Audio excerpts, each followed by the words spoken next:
Setelah 15 jam menunggu tim penyidik dari KPK keluar dari kantor PDM Makassar, terlihat beberapa barang bukti dibawa dan langsung dimasukkan ke dalam mobil. Pemeriksaan tim penyidik KPK terkait dengan dugaan korupsi di PDM Kota Makassar yang telah menetapkan mantan Wali Kota Makassar Ilham Arif Sirajuddin sebagai tersangka. Penggeledahan kantor PDAM Makassar yang dilakukan Komisi Pemberantasan Korupsi KPK berlangsung sekitar 15 jam lamanya. Penyidik KPK mulai melakukan penggeledahan sejak sekitar pukul 9 pagi hingga pukul 00:10 waktu Indonesia Tengah.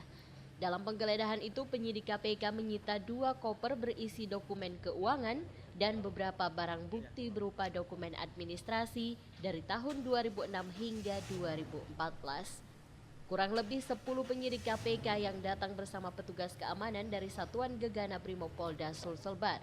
Mereka keluar dari kantor PDAM setelah 15 jam. Mereka mengamankan bukti-bukti dan langsung naik ke mobil, kemudian meninggalkan kantor PDAM Makassar.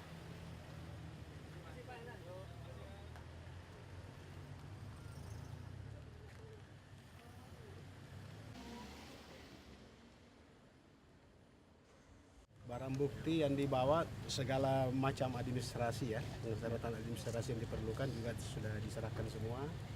Ada berita acara penggeledahannya, kemudian ada berita acara penyitaan dan ada berita acara penerimaan berkas itu. Ada berapa jumlahnya, Pak? Oh, jumlahnya tadi kita tidak tahu persis. Ada 100 berapa lebih begitu ya. Itu soal surat-surat apa semua, termasuk pokoknya data keuangan. Ya. Terkait kasus yang mana nih, Pak? Teraya. PT Teraya. PT Teraya. Ya. Jadi untuk kelengkapan berkas. Untuk kelengkapan berkas, kemudian PDM sendiri singkatnya kita menurut Pak Dirut tadi menyampaikan kepada teman-teman media bahwa PDM mengikuti proses hukum ini dan menyerahkan semuanya ke KPK dan kita akan tetap kooperatif untuk memberikan data-data apabila masih diperlukan. Dalam kasus korupsi PDAM Kota Makassar dinilai merugikan negara dengan total kerugian 500 miliar rupiah. Korupsi PDAM Makassar ini disidik sejak tahun 2004 hingga tahun 2012. Mantan Wali Kota Makassar Ilham Arif Sirajuddin ditetapkan sebagai tersangka dalam kasus ini.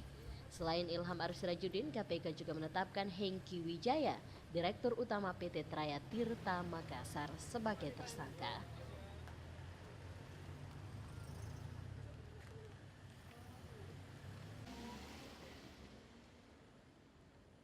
Dari Makassar, Aksa Arsyad, GoTV.